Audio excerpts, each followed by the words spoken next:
Taas na higit sa 1,000 talampakan. Paligid ay luntian na palilibutan ng berdeng bakuran. Ang tahak na ito ay hindi na bago para sa mga magsasaka. Ang bawat araw ng pakikibaka ay gampanin. Gampanin na nakaangkla sa bukas na kanilang inaasam. Bukas na hatid ng hibla ng buhay.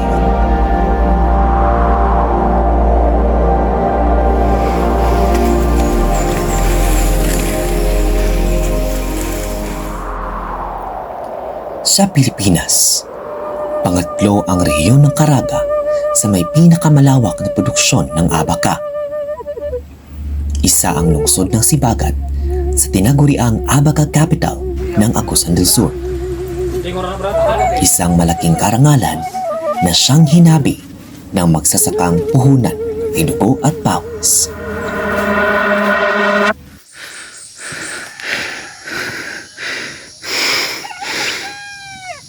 Kagigising pa lamang ng araw. Ngunit abala na ang grupo ni Kuya Ren sa sakahan. Kasangga ang isa't isa. Galaw ay sabay-sabay sa ritmo ng hangin. Ayan ko di baka gagmay. Sa mismong lugar na ito nagsisimula ang proseso. Mula sa pagtatanim, pag-aalaga, at pagkuha sa mga abaka. Hinubog ang advokasiyang ito ng Green Fiber Project, isang sustainable development initiative na pinangungunahan ng EcoWeb Incorporated. Kini ang kini nga project, isa siya ka kini ang inisyatibo nung proyekto nga kini gi-implement sulod sa 3.75 years diri sa lungsod sa Sibagat, Agusan del Sur. Ang gipondohan o gisuportahan sa ato ang partners from AVO International, ang BMZ, and then the ADH or ang Germany's Relief Coalition. Pinakatumong yun niya actually is kining mapalig-on ang mga pamilya nga nagauma sa abaka diri sa Sibagat, Agusan del Sur, pinaagi sa kini ang sustainable nga panginabuhian gamit ang mga bago karon nga mga inobasyon, hilabi na sa hisgutanan nga renewable energy. Uban pud ni ana ang kining pagpadasig pa sa pagpanalipod no sa atong kinaiyahan nga samtang nanginabuhi ka, palig-on pud ang mga grupo, ni mga organisasyon nga nagalihok ani nga industriya. Ang proyektong ito ay naging makabuluhan, kaagapay ang mga lokal na ahensya at institusyon. Ang lupa na siyang bukal ng buhay. Sa sulok na ito namumula ang hilaw na materyales na siyang nagpapatakbo sa industriyang nagbigay kita sa mga lokal. Sa kabila ng init at pagod o danas sa pagtoksik sa sakahan, ang isa't isa ang kanilang naging sandalan upang maitawid ang araw na iyon.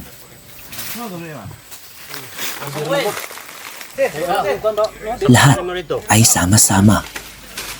May espesyal na gampanin na hinabi ng iisang layunin. Yun ay ang mapalago at makilala ang green fiber bilang natatanging klase ng hibla sa loob ng merkado. Green fiber is advantage siya sa ubang fiber nga nasa market tungod kay ang green fiber produced by renewable energy. So usa na to diha katong wala na gamit og kanang diesel para ma-process ang ato ang fiber. At the same time, guwap organic gikan sa organic nga pamagi sa farming ang atong mga abaka. Kahigad siya diri kay green fiber is lamang kaayo nga naaning facility nga ilang kumbaga pag ginahatag siya diri sa amoa, labi na sa amo rin nga lumalupyo diri sa Kulambugan. Amo namang gi-classify good. O niya murag masimi ko na siya nga murag masimi export na namo siya. Mas nindot ang dagan niya na. Tungod din nga proyekto ha. Proseso sa lanot, madali na lang namo kay na may makina. So pag abot na mo ana didto, dili na may maingon nga kami na mo kuan kay na may makina. So naamot pud may owner nga berador didto. So kami inugabot na mo dito sa Tinuksi, relax na mi. Matulis na pagplano. Isa ang comprehensive farm planning sa naging pundasyon sa pag-adapt sa climate-smart agriculture. Sa pagsasaka, hindi lamang abaka ang tanging tanim, kundi ito'y bahagi lamang ng mas malawak na sistemang hangad ay magbigay ng kulay sa bawat hapagkainan ng pamilya. Ibalo man ta nga ang Sibagat isa sa top producing municipality na kung diin ang ginagamit nilang pinaagi sa pagpanguma na teknolohiya is kaning natural farming technology system diin nagagamit og natural sa pagpalambo diya sa bakahan. Pinaagi sa diversified and integrated farming system or DIPS. Aware namin na magtanong may og kanang mga indigenous nga kahoy niya kaning fruit trees. Natanan luma kanang gabi, balanghoy, kamote, ya. Apoy mais, gulay. Kay nausab ko ng panahon karon, climate change na siya. So namin mga pamaagi mo siyang gidap. Aside sa abaka, napa na siya laing tanom gi-insert like mga root crops. So mo siya tawag diversified at Ang tumugod nako na naami makaon sa pamilya. Na dili nami mo musalig dito sa ubos, mamalit anak ma. Gusto nako nga sa amo na may tabo nga nagyud ang among pagkaon tanan. Food security. Oh, kana gyud ang pinaka-importante. Kung naisubra, mahimo nimong business. Naging na siya isagor nga lubi, na prutas, na saging nga tundan, na karlang. Pwede po na nimo siya kailang magluya. Daghan kay dire sa mo. Na siya ma-harvest na mo, ibaligya na mo dire sa mamaritay sa mo ang duol, amo ang halin, dito magamit nimo. Ang gusto lang gyud ako estudyante is magpalit ng ikagbugas para na ay makuha kada adlaw sa pamilya. Sa ganitong paraan, hindi lamang bulsa ang may laman, kundi walang miyembro ng pamilya na may kumakalam at sikmura.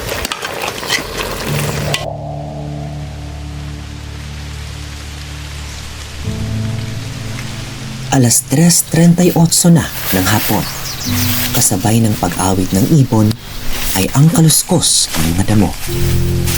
Matapos itali ang mga natoksi, ang mga bikis na ito ay siyang ibababa patungo sa stripping area.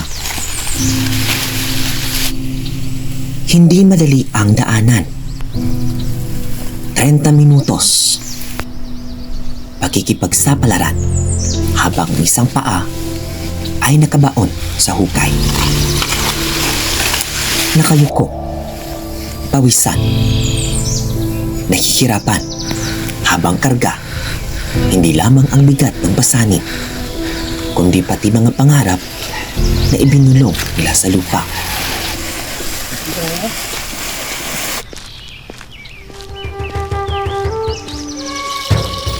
Hindi lamang diwa at abaka ang bumubuo sa hibla ng buhay. Sa likod ng bawat hakbang ay ang mga katutubong tagapangalaga sa lupang ninuno. Para sa ako, usa sa pinakadakong kalampusan, usa kini sa mga pangandoy nga wala na mo damang nga moabot. Dako kay ikatabang ang maong pasilidad nga gibutang didto sa lugid sa Ancestral Domain. Among pasilidad makatabang sa mga panginabuhian sa tribo, labi na sa abaka. Kaya mo may focus ana nga pasilidad. Nya dihang dapita, mahimo pud ang para nagtapok sa mga tribo diha nga makita nila nga kanang mong pasilidad gitukod gid para sa ilaha. Dako jud siya og tabang kay sa unang mga katuigan wala pa ang Green Fiber Project. Medyo lisod jud ang among panginabuhian kay ang pagtuksi namo sa among abaka, pag-deliver wala mi buyer nga insakto, nya layo ang deliverana namo. Dako kaayo og pamasahe nga makuha sa among mga income mo nang ubos ra jud ang among income sa una.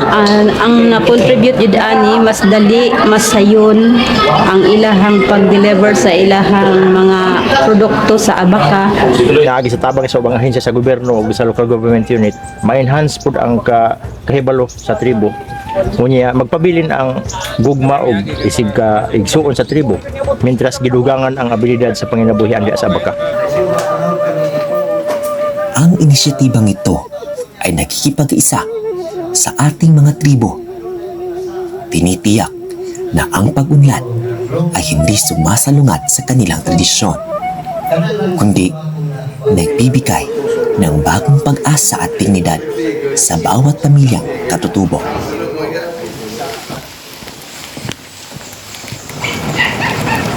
Sa di kalayuan, maririnig ang dagundong ng makina.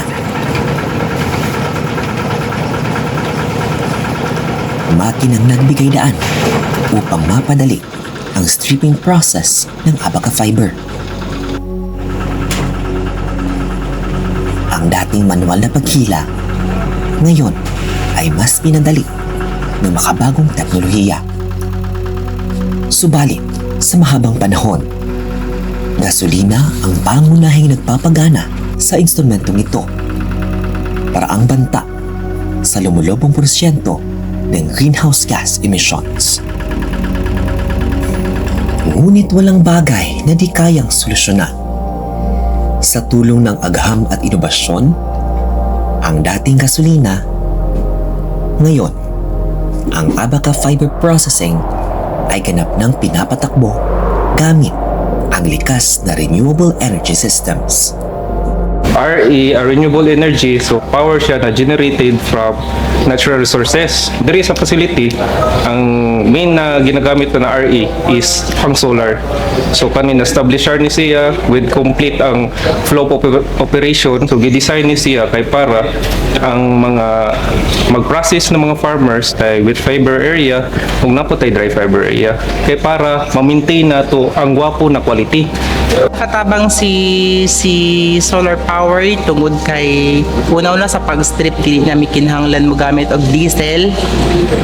Actually sa facility mga na maging siya gamit, wala namin nagamit og kanang diesel para lang ma-strip ang atong fiber. Kini siya nga facility, kini siya nga programa nga gikan sa Green Fiber nga ginahatag diri sa amo nga dako gyud kay katabang sa amo agyod. Labi na nga nahimo ko padung isip ko sa classifier unya kanang dili pud nako na experience nga ingon ani di ay Sa siya ka branding nga pinasahi sa ubang fiber nga pag once makita ang fiber sa sibagat, green fiber ka na siya kaugalingong tatak, na siya kaugalingong marka nga lahi kami kumpara sa ubang fiber nga.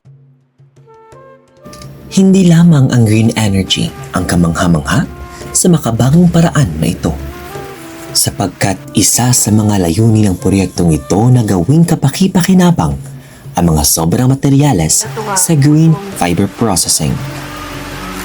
Para ni umbak na pwede na siya, dapat siya gilabay pero puno ko nakaton nga magamit pa gid siya bisan inani siya pero mas makuan siya ba mahingo ko siya product nga mas dako pag gamit.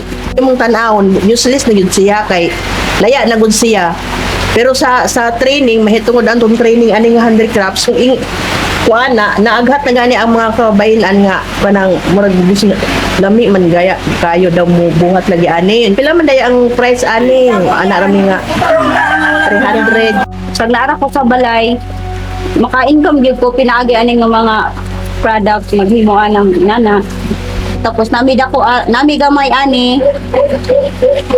So nagkuan ko 200 pero tuloy pag akong halin ato nay dako ani na mo 600. Tapos katong sling bag 350, katong kalo kuan siya sir kanang pang cowboy mo to nag-presyo may 1,000. Kung susumahin, tila mga basura na walang pag-asa. Ngunit sa tamang paraan, mapupunta ang kita sa bulsa. Ang lahat ng ito ay naging posible dahil sa lakas at tatag ng sabay-sabay na pakikibaka sa tulong ng partnership, advocacy, and promotion. Isa sa mga pinaka malampuson nga nahitabo sa proyekto kay kining pagporma, kaning naporma gyud nato nga 15 ka mga abaka production guild ug kaning unong nato ka mga agriculture cooperative no kay nganuman kay sila man gud ang mahimong pundasyon no nganong mahimong malampuson no ang dagan sa atong proyekto. Pag naang self-help group matabangan siya so dali ra siya mahuman. Madali ba ang kuan pag-harvest? Kung ikaw ra gud tag-iya mag-harvest sa imong abaka, dugay siya mahuman. Pagbuog yun sa self-help group na ning barog yun ang presidente na maayo yun niya 60% baya ang sa amo ang grupo niya 40 ra sa tag-iya mo to nga nakalikom mo to nakadawat na mi og duha ka area o tulo ka area. Na-establish ang 6 cluster cooperative kanda og cooperative organization para aware sila kung unsa ang kooperatiba, no? Aware sa katong mga co-op nga wala kayo ma-register. So unsa ang co-op, no? Unsa ka importansya ang co-op diya sa community, kung unsa ang kaimportante ang kooperatiba diya sa resources sa community, labi na kung magtinibangay ang mga membro. Una, nakapaseminar pud mi sa kanang abaka fiber.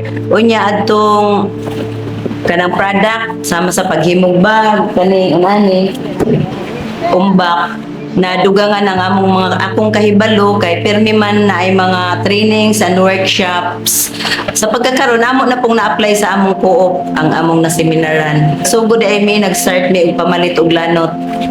Yeah. Mo na karon ang amo ang nasugdan. Especially their abaka livelihoods, masustain siya, pinaagi sa mga partners agencies nato. First is nalink ang community partners nato sa mga exporters, larger traders. Number 2 is ang ilang quality sa ilahang product, it also enhance. And also our community partners also access and nahatagan silang suporta sa mga one of the breakthrough of this component is that naay nahitabo nga usiponan conveners meeting and a consultative body and duha sa ato ang kadti diri sa Sibagat ang apil ana nga consultative body or the usiponan. Kini sa usiponon wala na mo pud ni gidahom nga mahimong kabahin. Unya ang akong pasalamat kay nasuportahan mi sa mga nagkadaiya nga pamaagi logistically specifically pud nga natabang sa moa para mahatagan mi og plataporma nga kami mga tradisyonal nga mga leader makatigom ug mapabati ang among tingog nga amo gini-claim ang among makatungod sa kadti 093 kadti 271 117 og 090 bisan upat ra nakakadti sa tribong Manubo pero dako kay gikatabang kay kung kami lang sa kalagyo namo ang pag-facilitate nga matapok mi unya maipaabot ang among mga concern nga sa lain-lain nga mga hensya dili namo makaya kung kamera. Dalawa sa mga ito ang naatasang mamahala sa renewable energy-powered facilities. Kiyosin ako para sa Model A at Kupapiya ko naman sa Model B. Sa pagwawakas ng proyektong ito ay siya ring pag-alala na sa gitna ng marangyang paglalarawan ay may mga kwentong nakakubli. Kwento ng aral, kwento ng pasasalamat, at kwento ng paghamon tungo sa pag-usbong ng bawat isa. Agya po yung mga hagit nga ginatubang ang mga mag-uuma. Number 1, kini gyapong pag sugpo sa mga sakit sa abaka. Pinakining viral mga diseases, no? Viral post kanang nakuha nga mga sakit na virus ang hinungdan. Kami sa Municipal Agriculture Office continue ang amo ang pag information sa ilaha, dissemination sa unsay angay buhaton sa mga like sa good practices sa sa pagtikad sa ilahang abakahan, like sa pag eradicate sa mga sakit and sa saktong pamaagi subay sa ordinansa sa amo ang municipal ordinance kaning sa organic agriculture. Yearly kuan mi allocate jud mi og budget no for expansion sa abaka. Abaka is still one of course, the priorities of the local government that we can strengthen and develop more the industry despite the challenges. Kaya we believe na isa ni nga mag-uplift sa atong mga farmers from poverty, and this will also contribute for a better economic na growth sa sibagan. Sa kooperatiba, tungod kay dili pa kayo nila klaro, so gamay pa ang nag-invest no sa kooperatiba sa matag unom ka cluster. Pinaka-crucial karon nga yung challenge nga atong bangon kaning pagsustina sa atong mga grupo nga magpabilin gihapon sila nga aktibo ug nagkahiusa no para mupadayon sa atong nasugdan. Ug kining ang atong mga partners po nga dili sila maluyahan nga bahalag walay EcoWeb or Green Fiber Project nga perminti magsukit-sukit sa ila para musuporta sa atong mag-uumas na sibagat. Napata sa transitioning phase para makita gyud na magsustinar ni na project. So kailangan ipuan lang gyud nato to maplaster lang nato itong mga agreements, partners sa atong MLGU, sa MAPSI, DTI, sa mga academ, Philfida, so, sila ay magplaster sa atong cooperative, na maghata og capacity building, ug napoy magpadayon og hatag pod og mga bagong technology kay para mas mapa-improve ang ilang production kung makahatag pod sila og taas na quality na fiber. We want to be the fiber capital. It can be done if all the rest of our partners will work with us. The next step of this is really institutionalization. So we are really encouraging the Sanggunian na ma-institutionalize siya, and that even beyond us, this industry shall be sustained. Because for now, we have enacted ordinance to regulate ng atong mga trading there is inside the municipality. Ang green fiber ay hindi lamang isang pithiing panlokal. Isa itong pandaigdigang solusyon na nararapat lamang palagigin.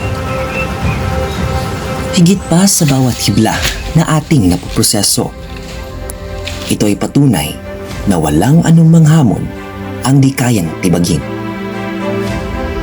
Gamit ang karunungan ng ating mga katutubo hanggang sa talino ng makabagong teknolohiya, pinagtagpi-tagpi ang pag-asa para sa ating kalikasan. Ang hibla ng buhay ay hindi lamang basta metapora. Ito ay kwento ng pagkakaisa, kwento ng dignidad, kwento ng paninindigan para sa isang mundong lutian at makatao. Sa bawat hibla, may kinabukasan tayong hinahabi. Bukas na para sa atin at para sa mga susunod na salinlahi.